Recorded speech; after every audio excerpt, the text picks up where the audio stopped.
Shalom.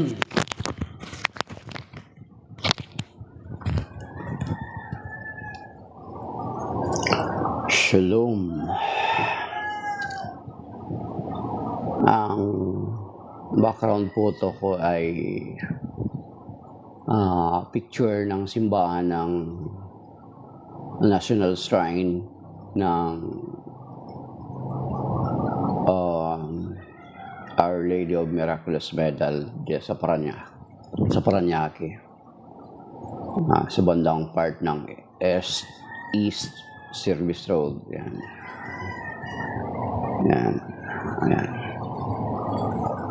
Picture, and background picture is National Shrine ng Our Lady of Miraculous Medal sa Parañaque. The Gospel of the Day, ang Ebanghelyo ngayon sa araw na ito, ang araw-araw pagbasa ng Ebanghelyo ay mula sa Ebanghelyo ayon kay San Mateo chapter 9 verses 9 to 13. Praise sa iyo, Panginoon. Pag-alis ni Jesus, doon nakita niya si Mateo na nakaupo sa tanggapan ng buwis. Sinabi ni Jesus sa kanya, "Sumunod ka sa akin." Tumayo nga si Mateo at sumunod sa kanya. Nang si Jesus at ang kanyang mga lagad ay nasa bahay, dumating ang maraming maniningil ng buwis at mga makasalanan. Sila'y magkakasalong kumain. Nang makita ito ng mga Pariseo, tinanong nila ang kanyang mga lagad, "Bakit nakikisalo ang inyong guro sa mga maniningil ng buwis at sa mga makasalanan?" Narinig sila ni Jesus at siya ang sumagot, "Hindi nangangailangan ng manggagamot ang walang sakit, kundi ang may sakit. Umayo kayo at unawain ang kahulugan nito. Habag ang nais ko at hindi handog, sapagkat naparito ako upang tawagin ang mga makasalanan, hindi ang mga matuwid." Ang mabuting balita ng Panginoon, pinupuri ka namin, Panginoong Jesucristo. So, po ang Ebanghelyo yun, mga kapatid.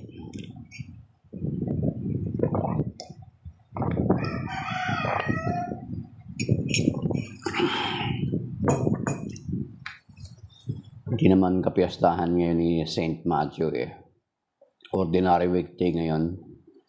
Kapiyastahan ni Anthony Marie Zacaria, pari, at saka isang religious at saka founder, at saka ni Elizabeth of Portugal, a married woman, kapiyastahan, but not the feast of Saint Matthew.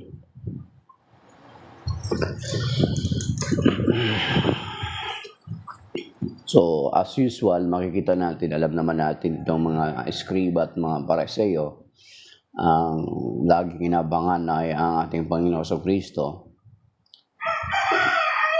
na magkamali, at ito yung palagi nilang inakusa sa Panginoon.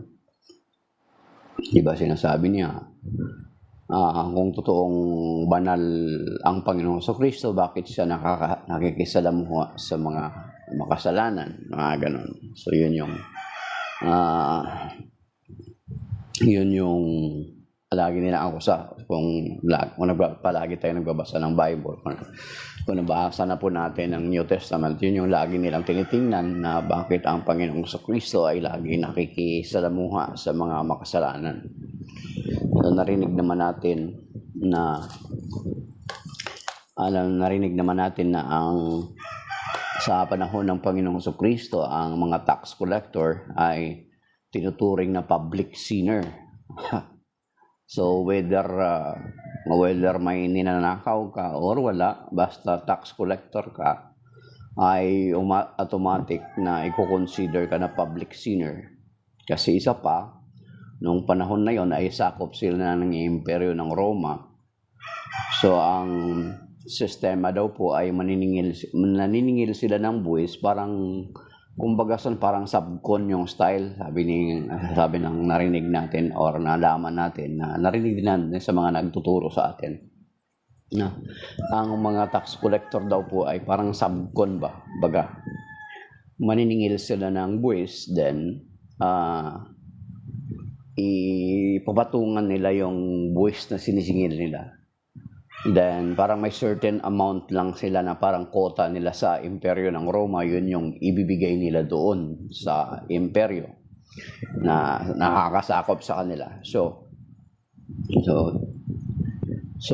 parang lalong nagagalit yung mga tao kasi pwede mo ginagatasan mo yung kababayan mo pa, tapos ay hindi naman napupunta para sa bayan kundi para doon sa mga nakakasakop sa kanila, yung imperyo ng Roma. So tinuturing daw po sila ng mga public sinner. Pero makikita natin dito ang Panginoong Jesucristo ay nakikisalamuha sa kanila nung tinawag niya si Matthew. So si Matthew ay isang maniningil na buwis, unlike sa ibang mga alagad na tinawag ng Panginoon ay mga mangingisda. So makikita natin dito na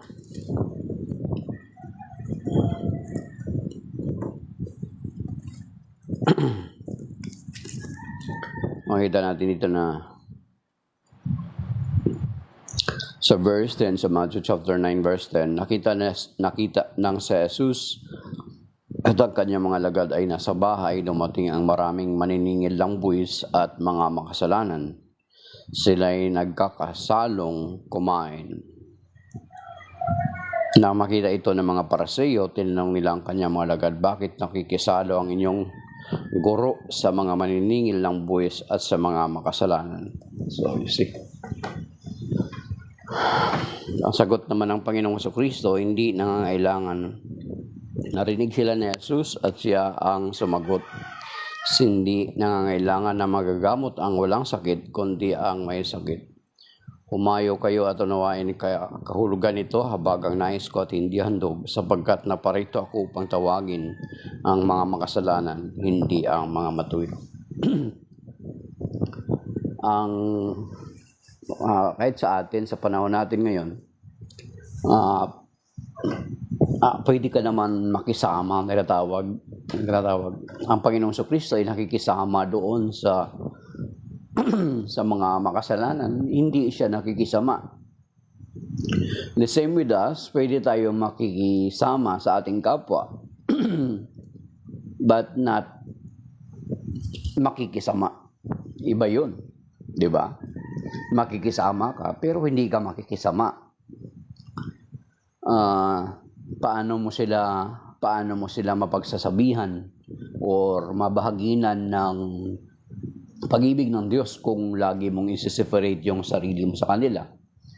At paano sila makikinig sa iyo kung sa mga gesture mo pa lang is parang ino-ostracize mo na sila, itinatanggi mo na sila, parang marumi na yung tingin mo sa kanila? Then how can you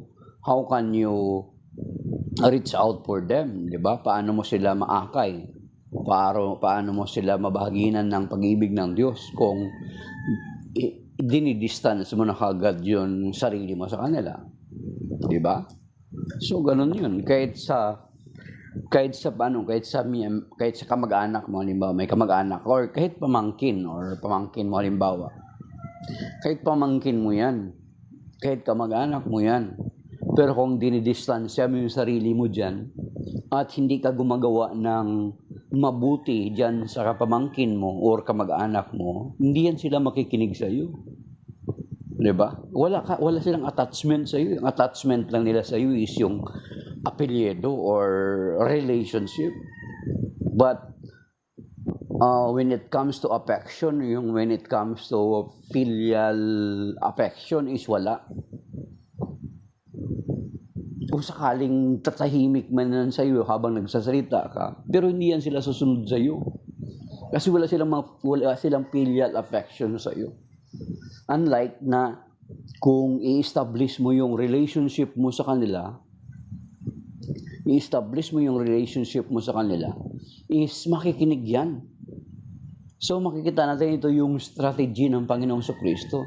Hindi siya nakikisama or hindi siya sumasama doon para makikisama, kundi siya nakikisama sa doon para ipakita niya na mag-i-establish siya ng relationship, then sa kanya i-share yung pag-ibig ng Diyos. Na with that gesture na ginagawa mo, nagpapakita ka ng kabutihan doon sa kanila,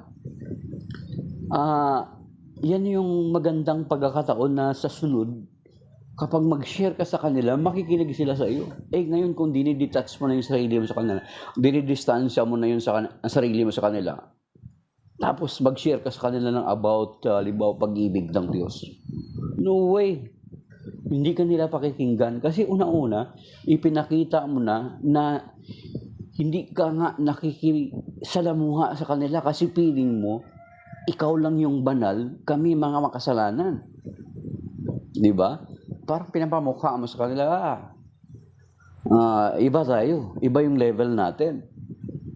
Iba ako, iba kayo. Hindi, parang ganon.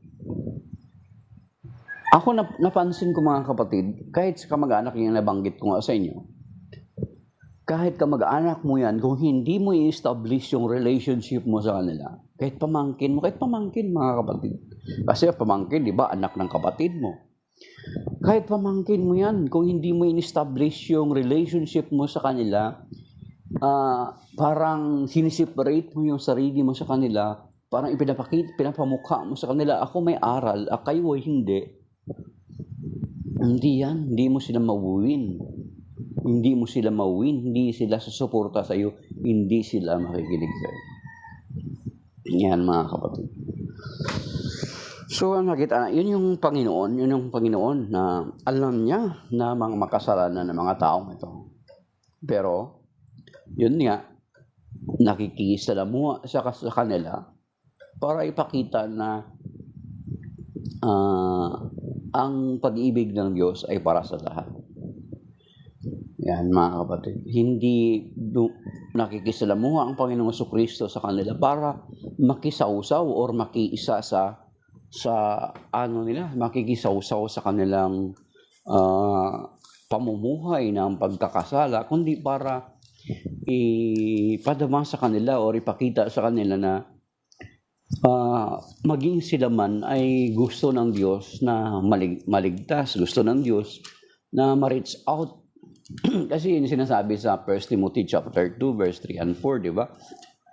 Na kalooban ng Diyos na ang lahat ay maligtas at makaalam ng katotohanan. Yun sinasabi doon sa 1 Timothy chapter 2 verses 3 and 4. Of course, siya ding pakikisalamuha kasi ito rin yung isa rin ito sa mga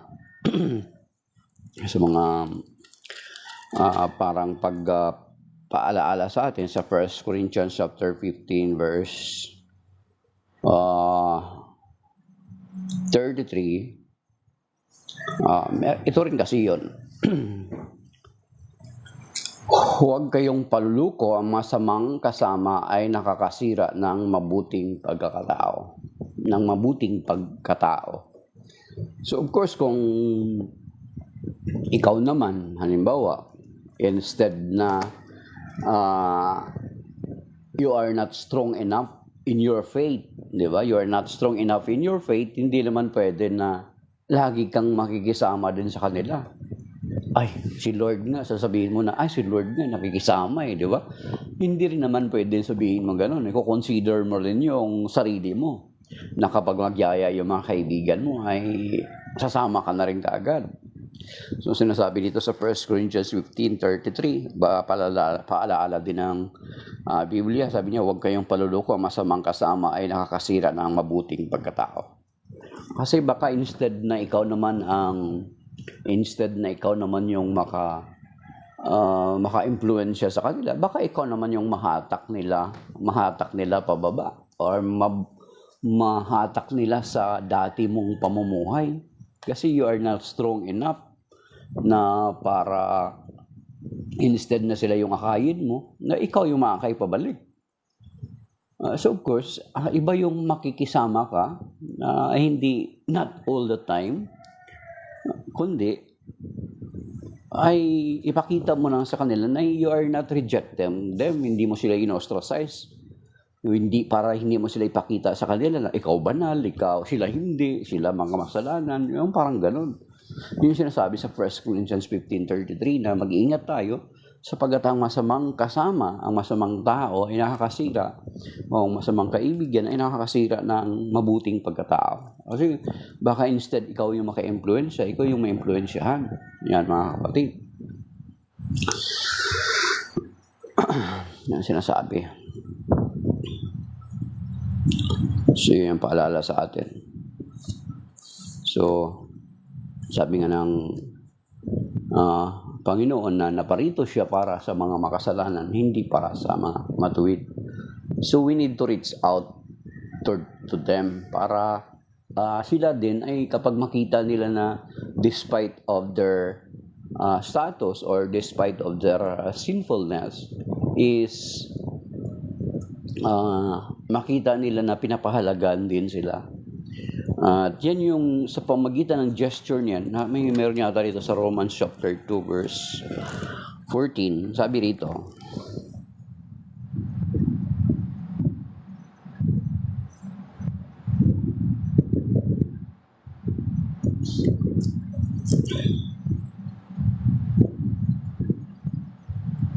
sa Romans chapter 2 verse 4, sabi niya,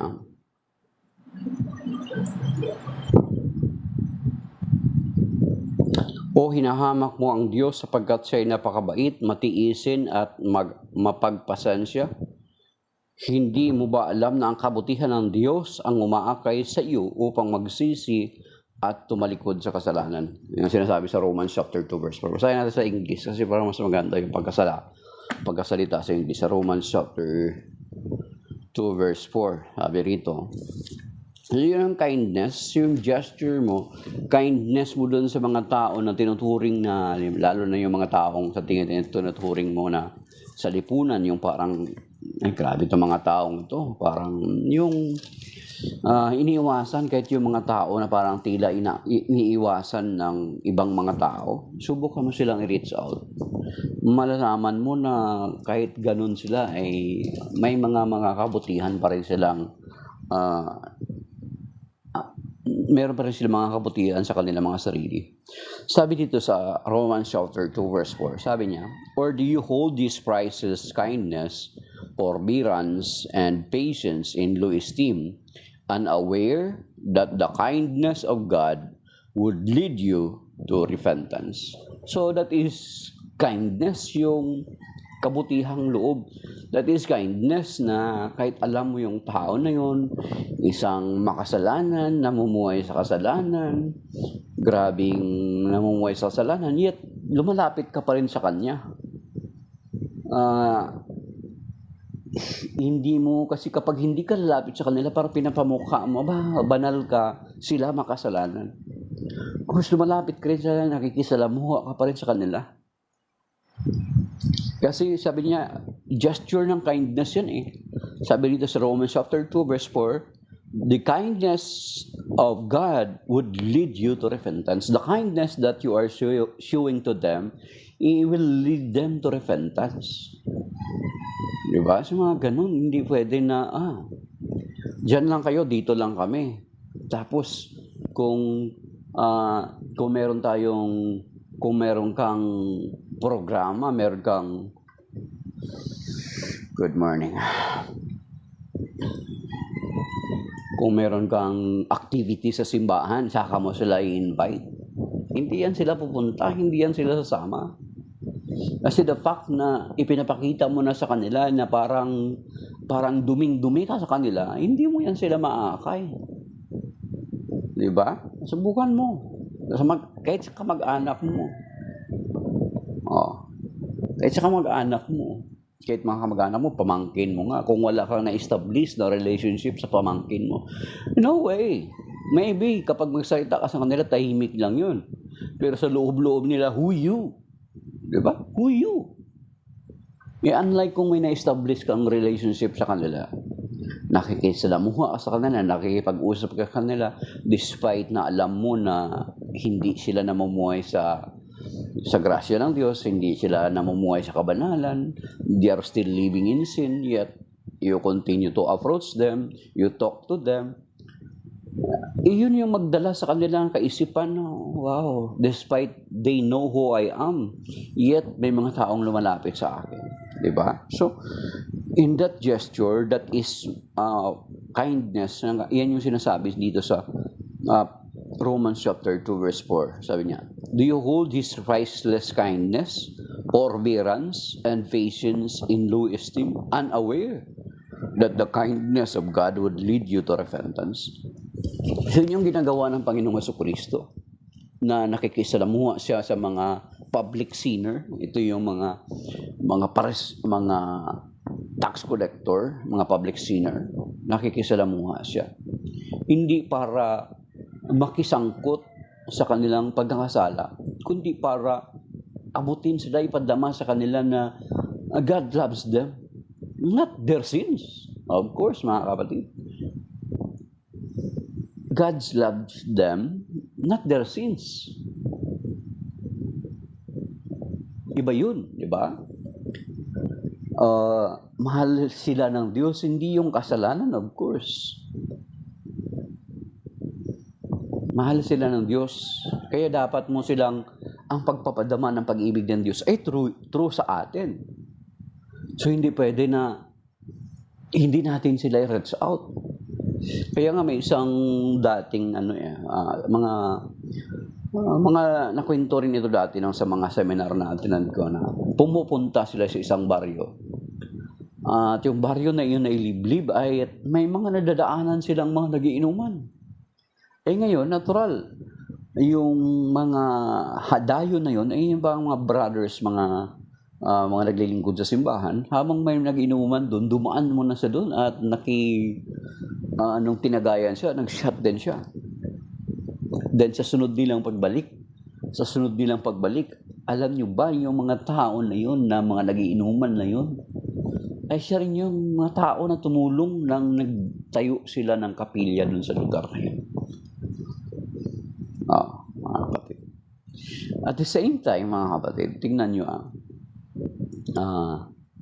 yung akala natin na parang yung sinasabing mga makasalanan is kapag, halimbawa, di ba, sa isang kalsada nasiraan ka ng sasakyan, yung sa tingin mo na kinakatakutan mo na taong masama, is yun pa rin pala makakatulong sa iyo. Yun yung magtutulak sa sasakyan mo, yun yung aalalay sa iyo. Ngayon kung dahilan sa alam mo sa kanila na sila na ay ganun sila na mga tao, hindi ka na makikisama sa kanila, hindi ka na makikipag-usap sa kanila, tinitingnan mo na sila ng yung parang na kagad, tinitingnan mo ng baba itaas. So yun na yung magpiprevent ka agad sa kanila na sila din mismo ihiwalay din sila sa iyo. Then kung ano man yung sasabihin mo sa kanila, meron ng barrier, meron ng wall between you and them because doon sa mga ipinapakita mo. Unlike sa Panginoong Jesucristo, makita natin yung leadership ng Panginoong Jesucristo na ipinapakita niya yung dakilang pag-ibig, pinapadama talaga niya yung pag-ibig. So reminder sa atin ng mga manggagawa, na especially, lalo na kung nagsaserve ka sa simbahan, magiging incompatible tayo sa ating Panginoong Jesucristo kung yung way of life natin, yung way ng pag-uugali natin, treating other people na parang yung parang iba na yung tingin mo sa sarili mo, ay hindi ganun ang Panginoong Jesucristo. So hindi tayo compatible sa ating Panginoong Jesucristo. Kaya nga sinasabi din sa Philippians chapter 2 verse 5, sabi niya, magpakababa kayo katulad ni Kristo. So yun yung encouragement sa atin na mga manggagawa din. Hindi pwede na parang ipalagay natin yung sarili natin, ay banal na tayo pa sila, mga makasalanan yan. Hindi pwedeng ganun, mga kapatid. Then magpipreach ka sa kanila ng about love, pero yung ipinapakita mo na gesture sa kanila is salungat doon sa pinapangaral mo, then no way. May narinig nga ako na sinabi ni Brother Noydora, dating pastor na na-convert sa Catholic Church, it is not any amount of study or Bible or theology or whatever you study na pinag-aralan mo, but it is the amount of what you care for people. Yan. Yun yung hindi dahilan sa ang dami mong napag-aralan, kundi it's not the amount ng pinag-aralan mo, kundi kung papaano itrato yung kapwa mo. Kapatid. Kaya nga, yung alam nyo ba na mga kapatid, meron kami dito sa aming parokya. Merong every week yan. Meron kami dati doong nakapag-reach out kami doon, nag-conduct kami ng 2-day seminar na yon. Ay yung mga umattend pala doon is iba-ibang mga sekta. Iba-ibang mga sekta umattend. At then every Wednesday, pinupuntahan yun, na-reach out nung mga social worker namin, nagkakaroon ng banal na misa doon sa prison na yun. Of course, sa pagpupunta nila doon, kahit paano is lagi-lagi sila may mga dala, mga sabon or whatsoever, mga ganon, mga munting pagkain. Then, nakakausap nila yung mga nakakulong doon. Every Wednesday yun. Ang pagkakalam ko, every Wednesday. Kung tama yung recollection ko. Alam nyo ba na lahat yun ng nakwento sa akin, yung na-reach out namin doon, mahigit almost 100 yun nung nag-seminar kami doon. Specifically yung seminar ng PREX. Lahat yun, because yung gesture ng simbahan, ng social service ministry namin, social worker, mga social service ministry. And because of that, lahat yun ay nasabi na dating mga taga-ibang mga sekta ay nagbalik sa simbahan. Kasi kami lang halos lagi ang nag-reach out doon sa kanila. Ipinapakita, hindi mo sinasabi na, ay, wala na kayong kwenta, kaya kayo nakulong dahilan lang sa kasalanan nyo, magdusa kayo. Hindi ganun. Despite of that, despite yung kanilang ginawa, yung kanilang mga circumstances sa buhay, ay hindi mo pinapamukha sa kanila na magdusa kayo. Dapat lang yan sa inyo. Hindi ganun. So, yung sinasabi kanina sa Romans chapter 2, verse 4, ng forbearance, kindness, priceless kindness, forbearance, and patience in low esteem, unaware that the kindness of God would lead the sinner, would lead you to repentance. So yun yung nangyari doon sa mga na-reach out namin. At the same time, pinapakita, maging dito sa Ebanghelyo, pinapakita din dito sa Matthew 25, di ba? 31 to 36, kasama dito yung kasama dito sa Matthew 21:36.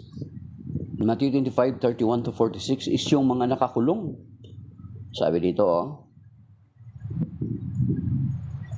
basahin natin, kasama dito yung mga nakakulong, mga kapatid. Ibig sabihin, hindi kung nakakulong sila, ay wala na tayong pakialam sa kanila. Bahala sila, managot sila. Kasalanan na yan, kaya sila nakulong. Di ba? Ito sinasabi dito, Okay.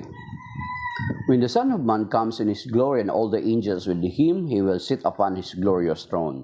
And all the nations will be assembled before him, and he will separate them one from another, as a shepherd separates the sheep from the goats.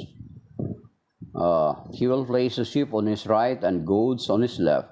Then the king will say to those on his right, "Come, you who are blessed by my Father, inherit the kingdom prepared for you from the foundation of the world. For I was hungry, and you gave me food. I was thirsty, and you gave me drink. A stranger, and you welcomed me. Naked, and you clothed me. Ill, and you cared for me. In prison, and you visited me." So you see, and in prison, you visited me. Ibig sabihin, hindi ko muna, dapat lang yan sa kanila kasi kasalanan nila yun kung bakit sila nakulong. Pero sinasabi dito na nabanggit na kasama sila doon. Sabi niya, then the verse 36, 25 to 30, verse 36, naked and you clothed me, ill and you cared for me, in prison and you visited me. Then the righteous will answer him and say, Lord, when did we see you hungry and feed you, or thirsty and give you drink? When did we see you a stranger and welcome you, or naked and clothe you? When did we see you ill or in prison and visit you? And the king will say to them in reply, Amen, I say to you, whatever you did for one of these least brothers of mine, you did for me. So you see. So yung mga outcast, it seems to be outcast in the society, na hindi natin ginagawa ng kabutihan is, time will come, i-account natin yan on the judgment day. Ang linaw nito mga kapatid. Huwag mong ipangalandakan, Lord, sumampalataya ako sa iyo. Diba? Hindi natin pwede pangalandakan yan. Lord, umanib ako sa iglesyang nakapangalan sa iyo. Kaya ligtas na ako. I am not bound to that. Ito ang linaw mga kapatid. On the judgment day, uupo ang Panginoon sa kanyang luklukan at hatulan tayo. Ito ang sinasabi dito. Matthew 25:31 to 46. Whatever you did to the least, and the king will say to them in reply, Amen, I say to you, whatever you did for one of these least brothers of mine, you did for me. So, nasama yung mga nakakulong. Kasama yung mga taong sa tingin natin na akala natin ay makasalanan na. Yung nga sabi ng Panginoon, sila yung nangangailangan ng magagamot. So we need to reach out for them. Ipakita natin na sa kanila na despite na alam natin na kung ano yung uri ng pamumuhay nila, yet we need to reach out for them. Still we need to makisalamuha pa rin sa kanila. Hindi para ipamukha natin sa kanila na tayo banal, tayo malinis tayo, sila marumi. Yan. Ito yung mga gusto ng mga Pariseo na parang bakit nakikisalamuha ang Panginoong Jesucristo sa mga makasalanan, sa mga publikano or public sinner, yung mga tax collector. Kasi yun yung gusto ng Panginoon na iparating yung pag-ibig ng Diyos sa kanila. Hindi para i-condemn sila, kundi para abutin sila. Yun yung isa sa mga paraan. So, ngayon mga kapatid, yan yung sinasabi sa Ebanghelyo ngayon, na Jesus came para abutin ang makasalanan, pagalingin ang mga may sakit at hindi ang walang sakit. So, bilang tagasunod ng Panginoon Jesucristo, of course, we must learn from it na hindi ko muna naglilingkod na tayo ay ihiwalay na natin or hindi na natin i-rinse out yung mga taong sa tingin natin ay alam natin na namumuhay talaga sa kasalanan. I-rinse out natin, ipakita natin na through our gesture, yung kindness na ipinapakita natin sa kanila, ito yung magbigay sa kanila ng pag-iisip na akala ko akala ko ako na lang mag-isa sa mundo. Akala ko yung parang, di ba yun yung magbigay sa kanila ng kaisipan na sa pag-reach out mo sa kanila, pagpapakita mo sa kanila ng kabutihan despite you know who they are, yun yung mag-lead sa kanila to repentance. Yun yung sinasabi sa Romans chapter 2 verse 4. So of course, hindi naman pwede, yung sinabi ko rin kanina, hindi rin naman pwede na parang lagi makikisama ka na palagi sa kanila, especially yung mga kaibigan mo. So baka instead na ikaw naman yung maakaakay, ay ikaw naman yung maakay pabalik. Sinasabi nga doon sa 1 Corinthians chapter 10 verse 12, ito yung parting words natin siguro. Sabi niya, dito sa 1 Corinthians chapter 10 verse 12, sa Tagalog maganda pakinggan mga kapatid. Buksan niyo po yung Bible.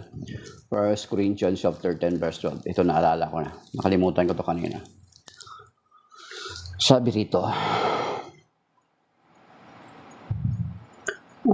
kaya nga, mag-ingat ang sino mang nag-aakalang siya ay nakatayo, baka siya ay mabuwal. So, huwag mo naman sabihin na you're strong enough to confront itong mga dati mo ng pinanggalingan na pag-uugali, yung mga dati mo ng mga bisyo. Kaya makikisalamuha ka doon sa kanila.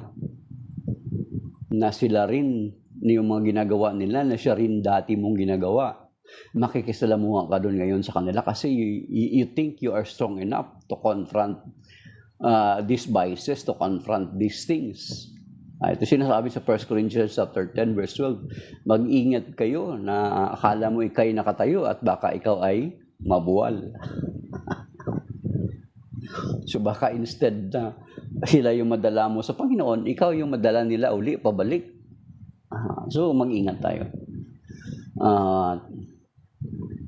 Of course, ipanalangin natin sila na sa ipinapakita natin, yung kindness na ipinapakita natin is maglilid sa kanila to realize na mahal pala sila ng Diyos. Yung pagmamahal ng Diyos ay ipinaparating natin sa kanila through us. Tayo yung magpaparating sa kanila ng pagmamahal ng Diyos. So, maybe that is by now mga kapatid. A blessed Friday, a blessed weekend to all. May God bless us and keep us safe and sound today and protect us, including all our loved ones and all our possessions from the scheme of the evil one. In Jesus' name, amen. So, shalom mga kapatid. May God bless us all. Thank you po sa mga nag-like at sa mga nag-comment at sa manonood sa mga sumilip. Bye na po.